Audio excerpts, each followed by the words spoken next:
নমস্কার বন্ধুরা, সবাই কেমন আছেন? আশা করি ভালো আছেন। দেবার ব্লগে সবাইকে স্বাগতম। আজকের আমি দেখাবো প্রায় প্রত্যেকের বাড়িতে থাকা খুব সামান্য কয়েকটি উপকরণ দিয়ে অসাধারণ স্বাদের একটি রেসিপি, মাংসের সিঙ্গারা। সেই সঙ্গে আমাকে কয়েকজন অনুরোধ করেছিলেন সিঙ্গারাটা মুড়তে পারেন না। আশা করি এই ভিডিওটা দেখার পরে এ বিষয়ে কোনো দ্বিধা থাকবে না। প্রথমে একটি পাত্রের মধ্যে 500 গ্রাম ময়দা নিয়ে নেব। তাতে পরিমাণ মতো খাবার লবণ ও সোডা দিয়ে দেবো। আর ময়ামের জন্য দিয়ে নেব ডালনা। এক্ষেত্রে আপনারা সাদা তেলও ব্যবহার করতে পারেন। আর তাতে দিয়ে দেবো কালো জিরে। কালো জিরে খাবারের স্বাদ যেমন বাড়ায়, দেখতেও লাগে বেশ অপূর্ব। এবারে ভালো করে ময়াম দিয়ে নেব ততক্ষণ পর্যন্ত যতক্ষণ না মুঠো করলে একটা ডেলা পাকিয়ে যায়। তারপরে ঈষৎ উষ্ণ জল দিয়ে এটিকে ভালো করে মেখে নেব। প্রথমেই আপনারা বেশি জল দেবেন না, অল্প অল্প করে পরিমাণ মতো জল দেবেন। এটাকে ভালো করে মেখে 10 মিনিটের জন্য রেখে দেব।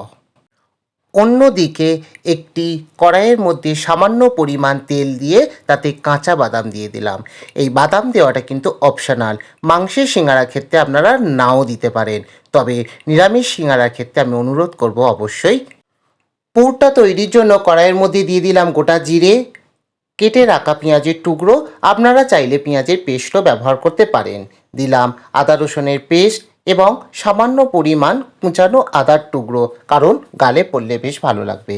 1 চামচ লঙ্কা গুঁড়ো, 1 চামচ হলুদ গুঁড়ো, হাফ চামচ জিরে গুঁড়ো এবং হাফ চামচ ধনিয়া পাউডার, এবং আগে থেকে কেটে রাখা ছোট ছোট মাংসের টুকরোগুলো এর মধ্যে দিয়ে দিলাম। আর দিলাম পরিমাণ মতো লবণ।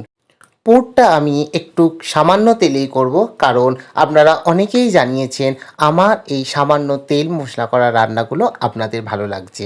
চাইলে আপনারা এর মধ্যে আরও তেল অ্যাড করতে পারেন। এরপরে চাপা দিয়ে ভালো করে সেটাকে সিদ্ধ করে নেব এবং ভালো করে এটাকে কষিয়ে নেব। তারপর আগে থেকে সিদ্ধ করা আলুগুলো এর মধ্যে দিয়ে দেবো, কারণ পুরটা একটু মাখো মাখো হলে বেশ ভালো লাগে। পুরটা সম্পূর্ণ হয়ে গেলে নামিয়ে নেব এবং আগে থেকে ভেজে রাখা বাদামের টুকরোগুলো এর মধ্যে দিয়ে দেব।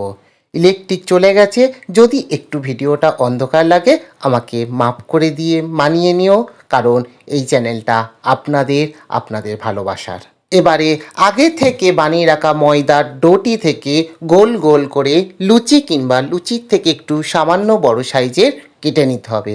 তারপরে আমি যেভাবে লম্বা করে বেলছি সেইভাবে বেলে ছুরির সাহায্যে 2 টুকরো করে নিতে হবে। একটি বাটিতে নিতে হবে সামান্য পরিমাণ জল। জলটিকে অর্ধেক দিয়ে এইভাবে 3 কোনা টাইপের মুড়ে নিতে হবে এবং ফাঁকা জায়গায় আগে থেকে বানিয়ে রাখা পুরগুলো দিয়ে দিতে হবে।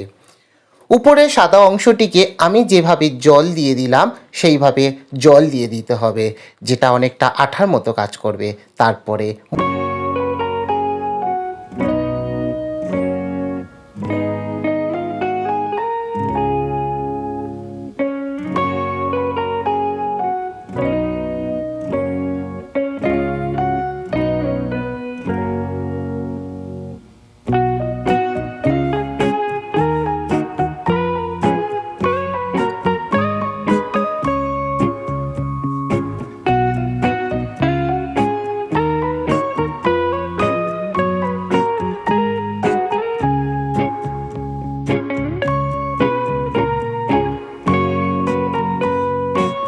আপনারা অবশ্যই গ্যাসের আঁচটা একটু কমিয়ে দেবেন, কারণ হাই ফ্লেমে থাকলে দ্রুত সিঙ্গারাগুলো লাল হয়ে যাবে এবং ঠিকমতো ভাজা হবে না।